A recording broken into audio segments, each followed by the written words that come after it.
Assalamualaikum warahmatullahi wabarakatuh.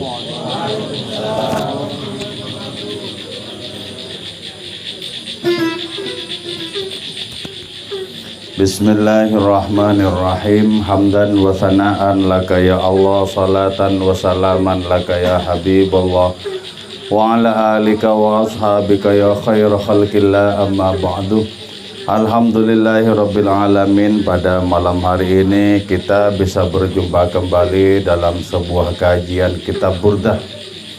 Pada malam hari ini kita akan membahas bahwa sesungguhnya tumpuan utama dari kerinduan kita tak lain adalah Kanjeng Rasul Muhammad sallallahu alaihi wasallam.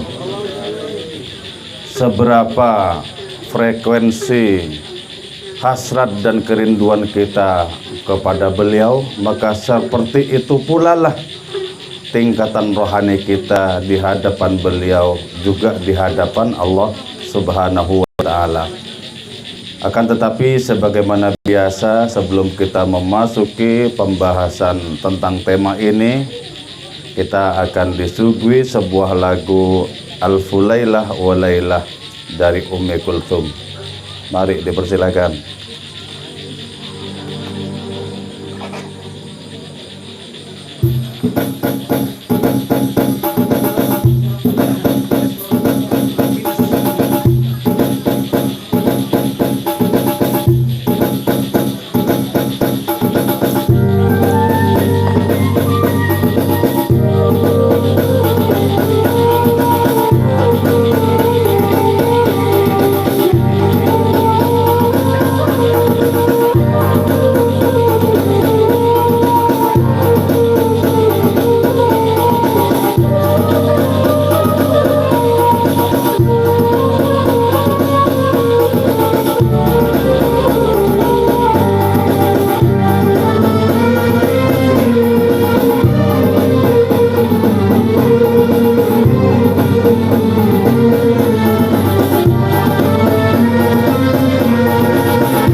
رسول الله ولجميع من اتبع دينك يا حبيب الله حقيقة من لدن آدم لا يوم القيامة ونخص خصوصا منهم إلى حضرة الشيخ إمام محمد البوصيري صاحب البردة رضي الله لنا ولهم الفاتحة.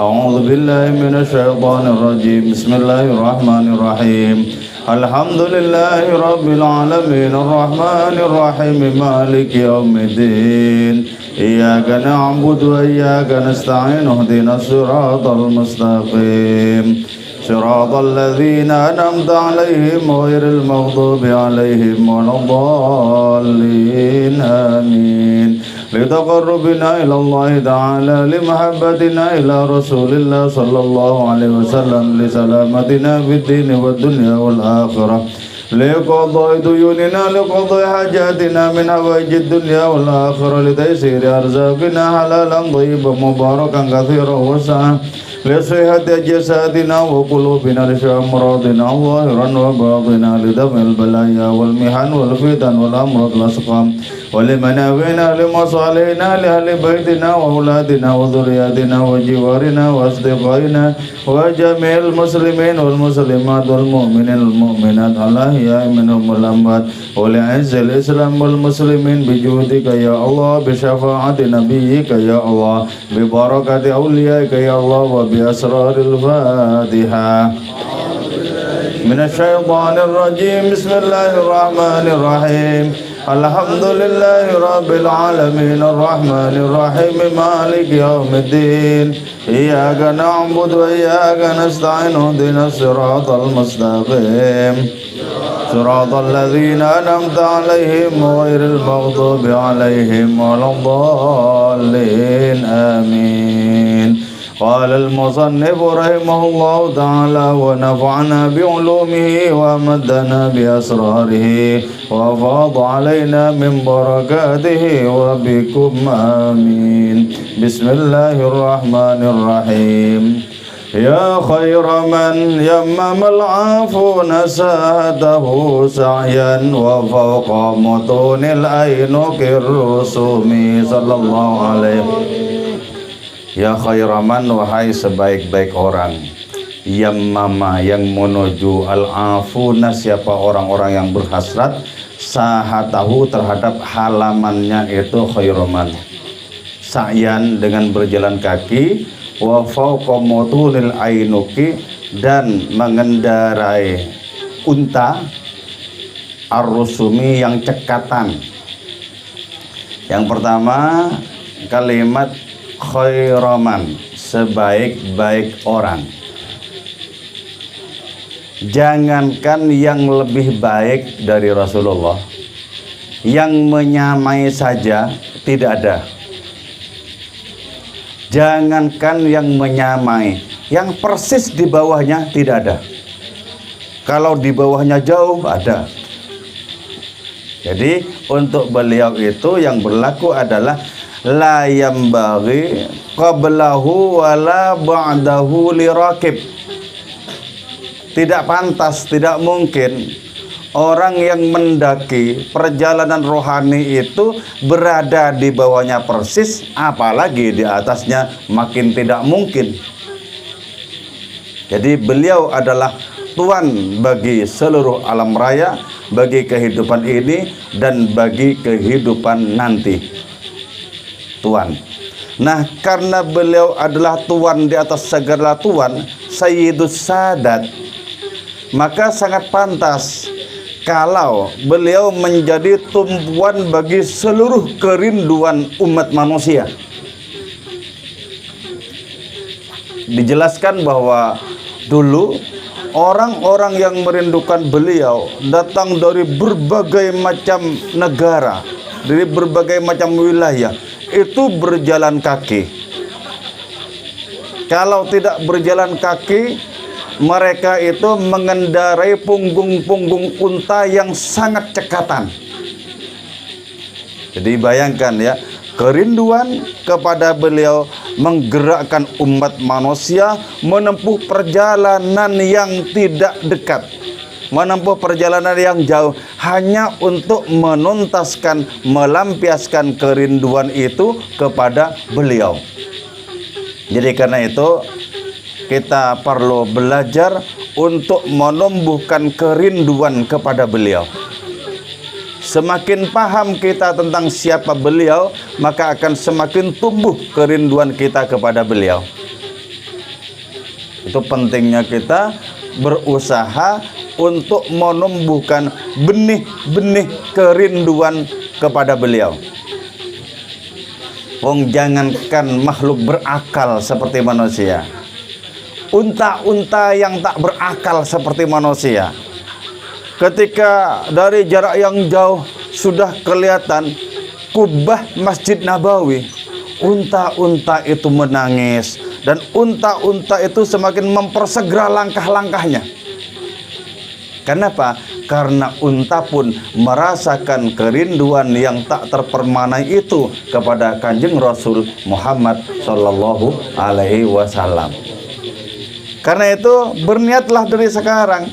Untuk apa?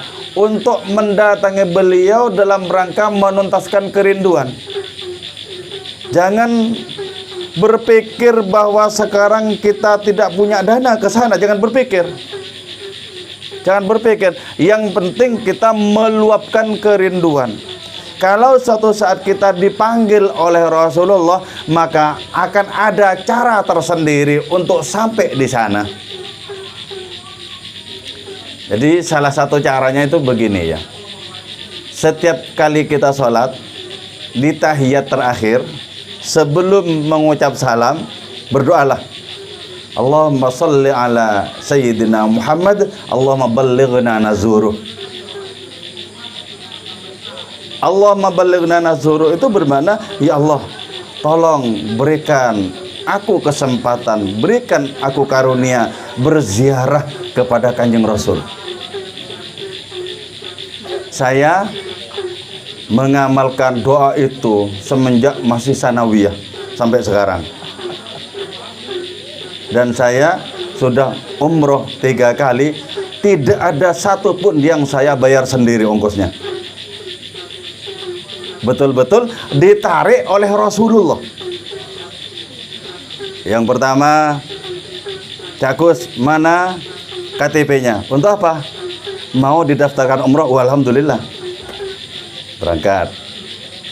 Makanya yang pertama itu saya naik pesawat dari Jakarta itu langsung ke Madinah. Nyampe di Madinah, yang lain itu langsung istirahat di hotel jam-jam 11 malam. Saya langsung ke Raudhah dari jam 11 sampai subuh. Untuk apa? Melunaskan dendam kerinduan. Jadi dari sekarang niatkan kita mau ke sana, mau ke sana. Kalau Allah berkehendak akan selalu ada cara. Seperti apapun cara itu, dan kita bisa sampai ke sana. Jangan kalkulasi materi kita hari ini, kita nggak punya ongkos misalnya. Jangan kalkulasi itu. Yang penting mau, yang penting ada keinginan yang kuat untuk ke sana. Jadi karena puisi ini dikarang di abad ke-13, maka sa'yan wa fauqa mutunil ainukir rusumi, berjalan kaki atau mengendarai unta. Kalau sekarang mengendarai pesawat. Jadi gitu ya. Jadi dari sekarang terus berdoalah. Kenapa? Karena terhubung dengan Rasulullah, menumpahkan gejolak kerinduan kepada beliau, itu merupakan karunia rohani tersendiri. Merupakan karunia rohani tersendiri. Man zarani ba'da wafati faka'annama zarani fi hayati. Sabda Kanjeng Rasul, siapa orang yang berziarah kepadaku setelah wafatku, maka seakan-akan dia sowan kepadaku ketika aku masih hidup. Karena itu kita di sana mengucap salam, assalamu alayka ayyuhan nabi wa rahmatullahi wa barakatuh. Jadi wajar ya, kalau kita menumbuhkan benih-benih kerinduan, kobaran api kerinduan, itu wajar. Kenapa? Karena beliau itu sesungguhnya merupakan asal-usul kita. Ada 2 macam faktor genetik ya. Satu, faktor genetik biologis, yang kedua faktor genetik spiritual. Kalau faktor genetik biologis, boleh jadi kita bukan keturunan beliau, bukan keturunan Kanjeng Rasul, karena itu tidak bergelar Habib. Tapi kalau genetik rohani, tidak boleh tidak, seluruh manusia keturunan beliau. Kalau kita menggunakan paradigma faktor genetik rohani, faktor genetik spiritual, kita keturunan beliau. Sama dengan misalnya secara fisik, beliau itu merupakan keturunan Nabi Adam, tapi secara rohani Nabi Adam keturunan Kanjeng Rasul. Seluruh nabi, seluruh orang beriman, seluruh orang baik di dunia ini keturunan beliau. Bahkan seluruh umat manusia, beriman atau tidak beriman, semua mereka merupakan wujud dari jasa beliau. Jadi betapa makin gamblang kepada kita, kenapa kita mesti merindukan beliau.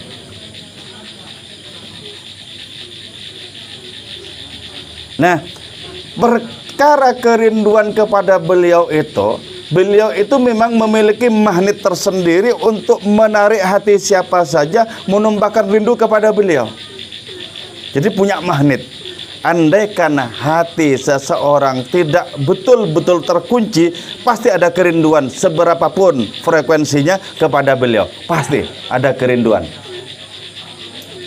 Sebelum Abu Sufyan masuk Islam, ketika Abu Sufyan masih merupakan musuh bagi Islam, bagi Kanjeng Rasul, Abu Sufyan itu sudah takjub terhadap sahabat-sahabat Nabi. Beliau mengatakan, "Ma ra'aitu ahadan finnas yuhibbu ahadan kahubbi ashabi Muhammadin Muhammadan." Saya tidak pernah melihat seorang pun yang mencintai orang lain sebagaimana cintanya para sahabat Nabi kepada Nabi. Jadi sedemikian cinta para sahabat Nabi kepada Kanjeng Rasul. Itu tentu saja ketika para sahabat itu berdekatan dengan Rasul. Ketika mereka berjauh dengan Rasul, yang ada adalah kerinduan.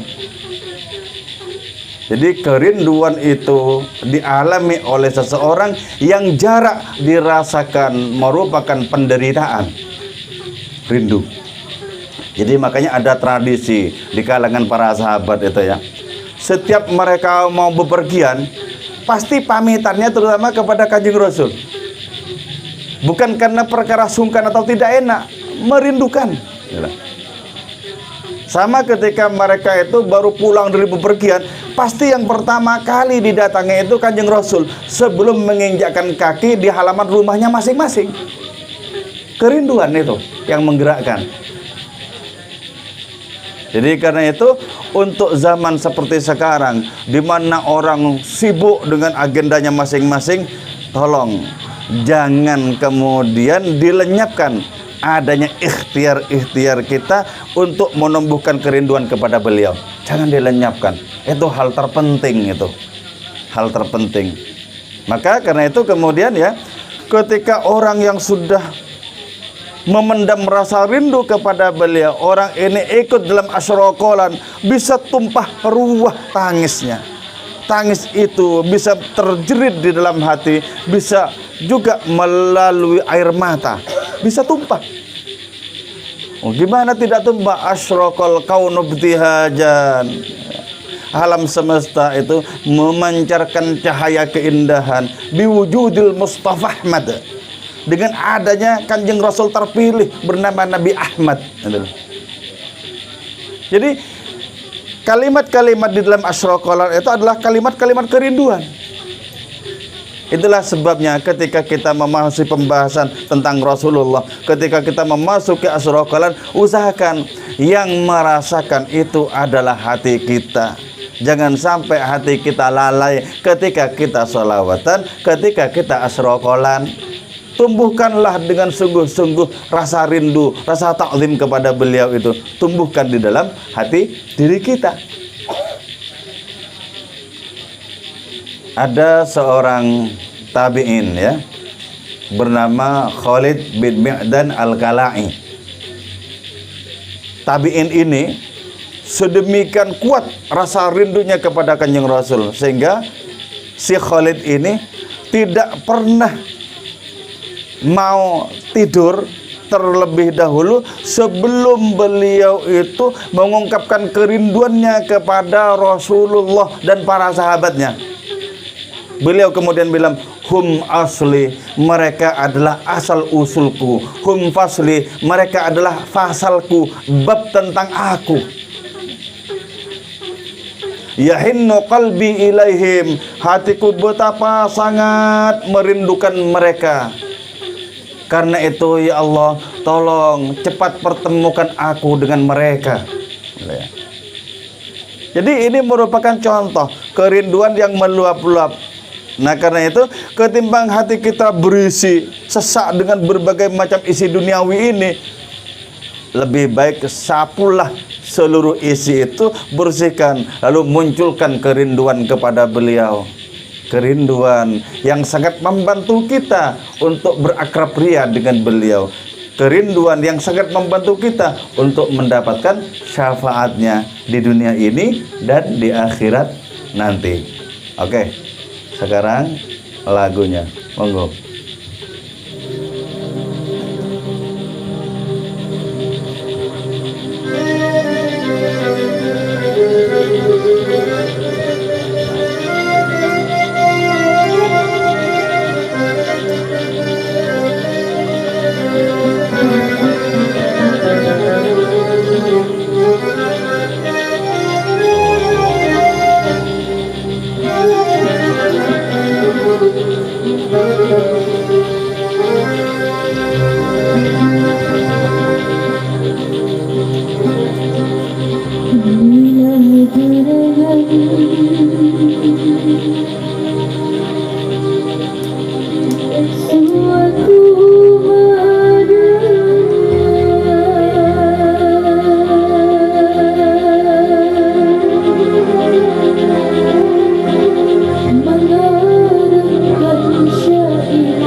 Patian. Bon oleh kemarin ya.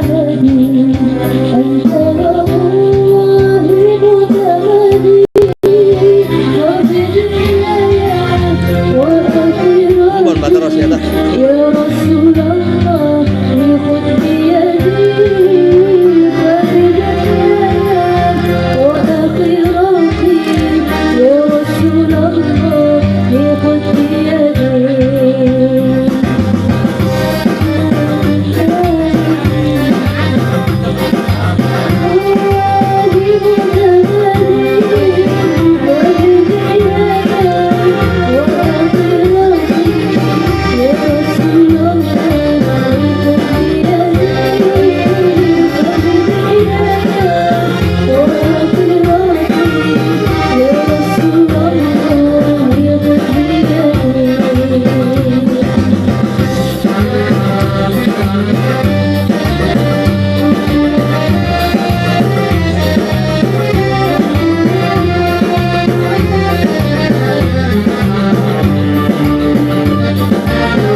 Amit ya.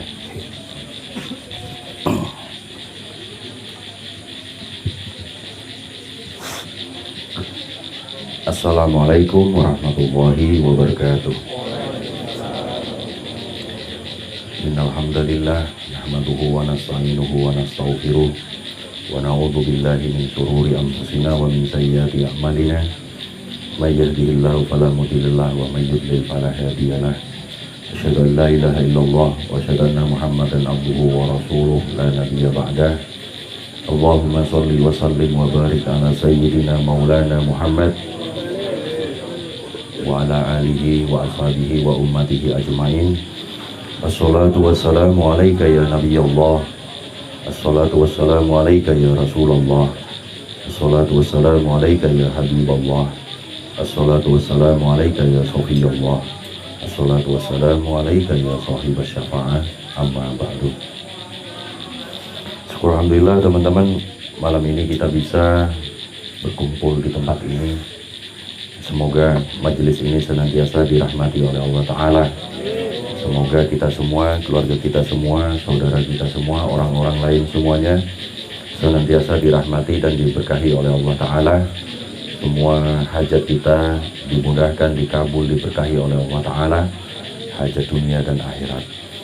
Salawat dan salam mari kita hadiahkan selalu buat kekasih hati kita baginda Rasulullah Muhammad SAW, keluarganya, para sahabatnya dan umatnya semua. Yang saya hormati Kak Kuswaidi Syafi'i dan yang saya hormati teman-teman sekalian. Saya mohon maaf tadi terlambat gitu karena ada keperluan tahlilan dulu. Mungkin saya nerusin obrolan tentang ya kemujizatan Al-Quran gitu. Seperti yang pernah kita obrolin minggu kemarin. Ada bagian dari hal yang saya sampaikan minggu kemarin yang menunjukkan, membuktikan bahwa kita berada di posisi yang tanda petik memang tidak tahu apa-apa di hadapan samudra Al-Quran. Hal seperti ini, ketidaktahuan seperti ini, atau sebutlah kalau mau disebut tahu tapi tahunya sungguh amat sangat terbatas gitu ya. Pengetahuan adanya tahu tersebut itu yang terbatas tersebut bahkan telah dialami oleh orang-orang di sekitar Kanjeng Nabi SAW, yaitu para sahabat sendiri. Riwayat-riwayat tentang hal ini itu banyak sekali di dalam hasanah kita. Di antaranya ini, minggu lalu saya sebutkan ini. Para sahabat itu gamang, galau, masgul ketika Kanjeng Nabi nuturkan ayat ini. Walladzina amanu walam yalbasu imanahum bidzulmin ulaika lahumul amnu wa hum muhtadun. Yaitu orang-orang yang beriman dan tidak tercampur sedikit pun. Jadi kalau jenengan mau mengartikan dengan ketat secara penggunaan kata bentuk kata mufrad pada kata dulmin, itu menunjukkan bahwa tidak tercampur sedikit pun gitu ya. Jadi ayat tersebut kalau diartikan dengan kaidah seperti itu akan berbunyi seperti ini, yaitu orang-orang yang beriman dan tidak sedikit pun tercampur imannya dengan kezaliman. Mereka itulah orang-orang yang mendapatkan rasa aman, dan mereka itulah orang-orang yang diberi hidayah oleh Allah. Sekelas sahabat itu gamang, galau, masgul ketika dibacakan ayat ini. Wahai Rasulullah, bagaimana mungkin kami tidak pernah sedikit pun melakukan kezaliman. Jadi sekelas sahabat itu begitu, apalagi kita ya, kita. Ya zalim itu kan, ya kalau mau yang sehari-hari ya apa namanya, ya dosa-dosa harian, dosa-dosa harian. Itu kalau mau yang sehari-hari, bagaimanapun itu zalim. Atau mungkin kita lagi asik ngobrol lalu adzan itu dan tidak segera berangkat untuk sholat, itu ya bisa dipahami sebagai dulmin juga. Siapa gerangan dari kita yang bisa lolos dari itu? Sahabat itu juga bertanya seperti itu, sama dengan keresahan kita. Berarti pada bab keresahan kita sama ya dengan para sahabat ya. Pada bab keresahan. Lalu Kanjeng Nabi dawuh, yang dimaksud dengan dulmin dalam ayat tersebut itu adalah seperti yang disebutkan dalam surat Luqman, kalau nggak salah ayat 11 atau 13 gitu. Ketika Luqman Hakim itu menasihati putranya, ya bunayya la tusyrik billah inna syirka la dulmun adzim. Jadi yang dimaksud dengan dulmin dalam ayat tersebut itu adalah syirik. Inna syirka la dulmun adzim. Maka para sahabat lalu menarik nafas lega gitu ya. Menarik nafas lega. Itu sahabat ya yang tidak bisa lalu paham terhadap maksud dari ayat tersebut itu dan butuh penafsir. Ya mereka punya Kanjeng Nabi toh, jadi langsung tanya ke Kanjeng Nabi. Yang kedua, ini saya hanya memberi beberapa contoh ya, untuk membuktikan bahwa ya janjinya kita nggak ngerti apa-apa di hadapan Al-Quran itu. Yang kedua, di dalam Al-Quran itu ada ayat yang menuturkan tentang salah satu kuru'in, 3 kuru itu, yang itu bertutur tentang iddah. Ada 2 sahabat yang dua-duanya itu adalah orang yang didoakan oleh Kanjeng Nabi. Orang yang didoakan oleh Kanjeng Nabi supaya mereka memiliki kefakihan, pemahaman dalam takwil Al-Quran. Jadi mereka sudah didoakan. Yang satu namanya Abdullah bin Mas'ud, yang satu lagi namanya Zaid bin Sabit. Nah, Zaid bin Sabit inilah yang juga menjadi sekretaris dari penyusunan Mushaf Al-Quran ini. Keduanya ini berbeda pendapat tentang maksud kuru itu dalam ayat tersebut. Apa yang dimaksud dengan 3 kuru? Abdullah bin Mas'ud mengatakan bahwa kuru itu artinya suci, perempuan yang suci dari haidnya. Adapun Zaid bin Sabit mengartikan bahwa kuru itu adalah justru haid. Perbedaan 2 pemahaman ini lalu membawa dampak hukum yang besar untuk konteks iddah tadi itu. Misal ya, malam ini ada istri yang dicerai suaminya, besoknya dia haid ini ya, maka jika mengikuti Zaid bin Sabit maka sudah dapat 1 kuru tuh. Tapi kalau mengikuti Abdullah bin Mas'ud, dia harus nunggu sampai bersih dulu, maka waktunya akan beda. Itu terjadi antara Abdullah bin Mas'ud sama Zaid bin Sabit. Ya gitu. Ya gitu itu. Mereka yang sehari-hari berbahasa Arab ya. Iya tuh. Mereka yang sehari-hari berbahasa Arab. Bahasa Arabnya juga bahasa Arab yang mereka bahasa Al-Quran benar gitu ya. Bukan kok kita cuman taunya kaifahaluk gitu. Sabahul khair gitu ya. Kam hada, paling taunya kan itu. Mereka itu fushah, fasih tentang itu. Dan mereka juga tanda petik berbeda pendapat atau bahkan juga mengalami ketidaktahuan terhadap apa yang dimaksud oleh ayat ini yang notabene berbahasa Arab, bahasa sehari-hari mereka. Mereka berada di masa yang sama ketika Al-Quran itu diturunkan. Adapun kita berjarak hampir 1500 tahun dari ini. Udah gitu bahasanya beda, kulturnya beda, potongannya wongnya beda, makan minumnya beda. Maka jarak kita itu benar-benar jauh dengan itu. Maka pertanyaannya sampai di sini itu, mbok ayolah rendah hati di hadapan Al-Quran itu. Jangan kok merasa tahu banget, tahu betul tentang tentang Al-Quran itu. Hasanah seperti ini teman-teman banyak kalau mau dicontoh-contohin gitu ya. Banyak sekali hasanah-hasanah seperti itu. Ini pada aspek kita memahami makna dalam Al-Quran ya. Ketemu ayat maknanya gimana gitu ya. Saya sekarang pengen masuk ke dimensi kedua. Al-Quran itu kan ayatnya itu 6.326 ayat ya. Banyak banget banyaknya. Sebagian diantaranya itu mirip-mirip, bahkan memang ada yang persis. Contoh misal kalimat ailahun ma'allah, apakah ada Tuhan lagi selain Allah, bersama Allah, itu ada 5 kali disebutin misalnya.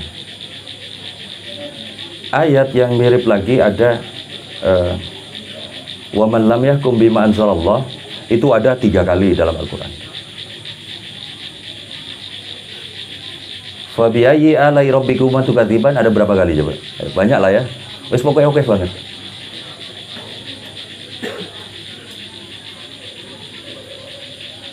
Ada lagi ayat yang tidak sama tapi identik. Ini saya jelasin ini dalam maksud untuk menunjukkan pada dimensi ini, pada sudut ini gitu ya. Kita ini benar-benar gak paham apa-apa tentang Al-Quran gitu. Walaupun panjenengan itu intens bergumul dengan Al-Quran.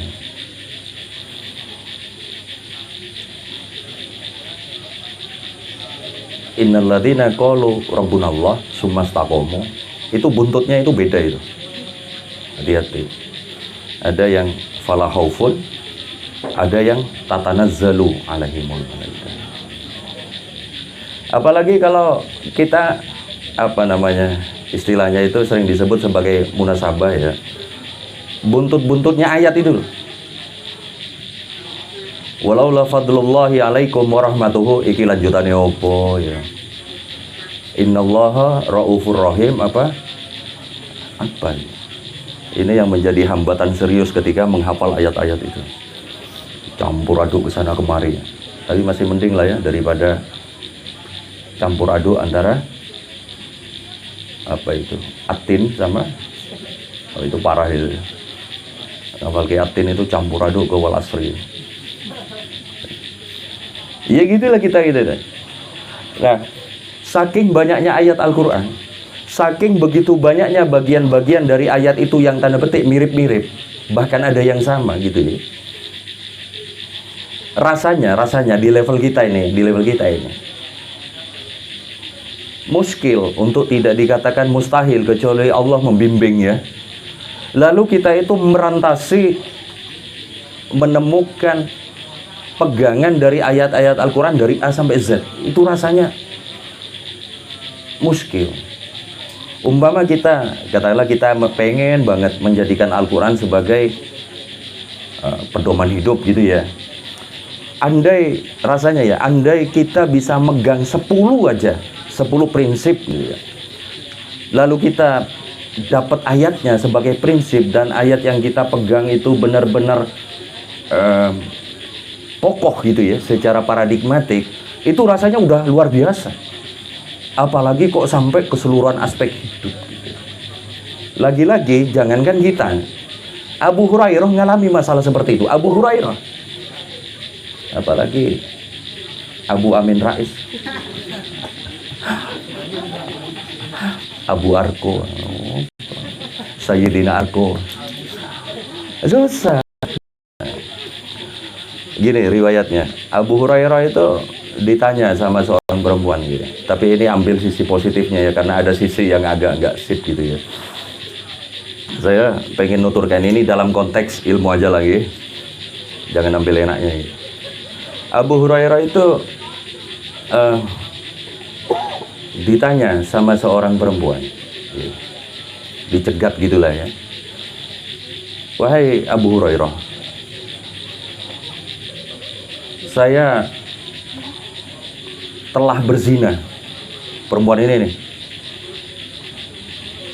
saya hamil lalu janinnya itu saya gugurkan. Pun guys, jangan mandang ininya lah ya. Apakah Allah akan mengampuniku? Tanya perempuan ini ya.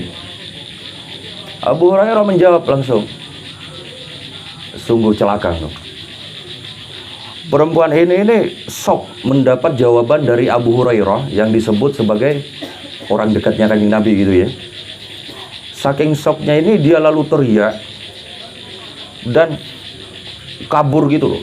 Yo ngibrit lah kira-kira begitu ya, saking shocknya itu.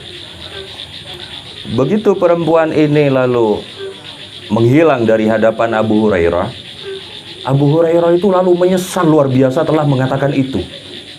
Ada dua hal yang dia sesalkan. Satu, kenapa aku memutuskan suatu perkara padahal ada Kanjeng Nabi yang mestinya memutuskan gitu loh. Jadi nyesel ya, nyesel banget memutuskan suatu perkara padahal ada Kanjeng Nabi, mestinya tanyanya ke Kanjeng Nabi. Nah kita nggak nyesel ya, malah nek iso riwayat-riwayat hadis dia caranya diakali ya gitu malah ya. Nyesal itu satu ya. Yang kedua, Abu Hurairah menyesal karena melihat ekspresi dari perempuan ini sangat membuat hatinya itu sedih gitu. Hati Abu Hurairah.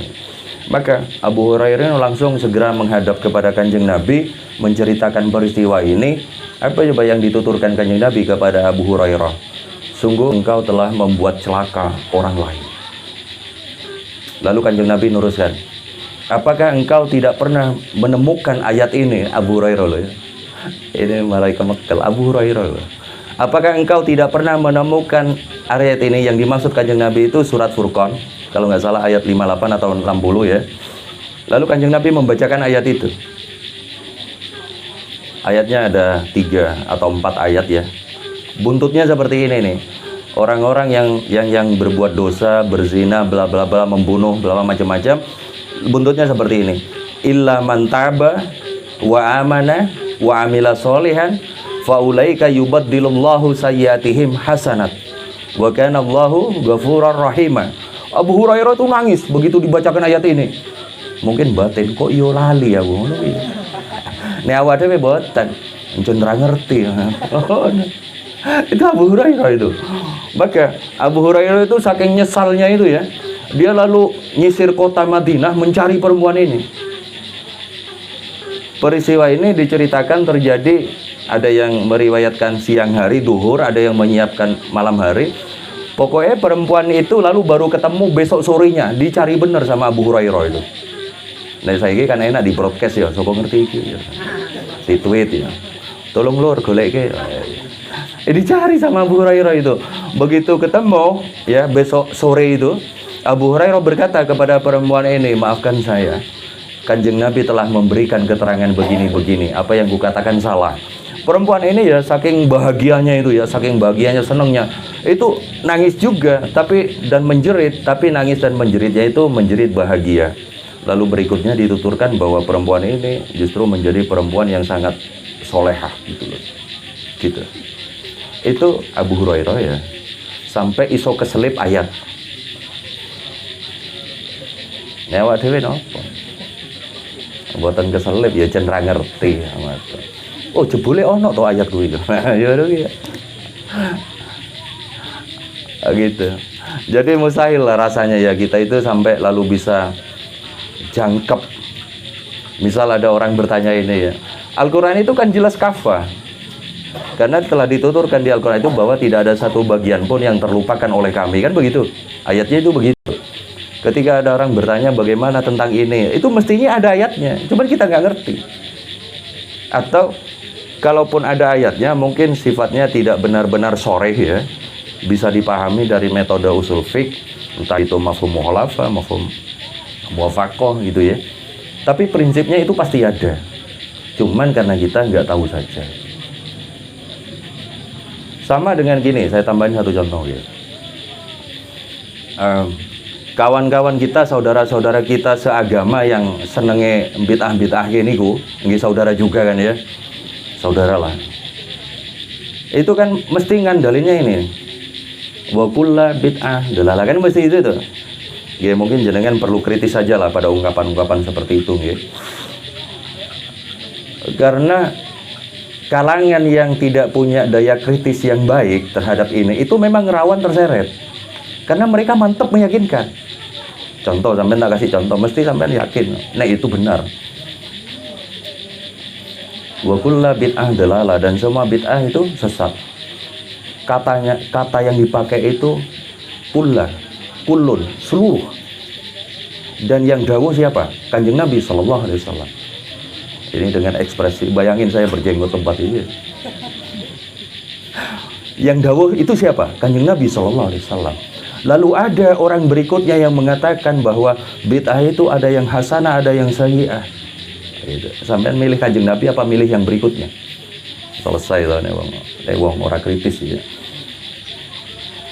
Apalagi ditambahi ayat lagi.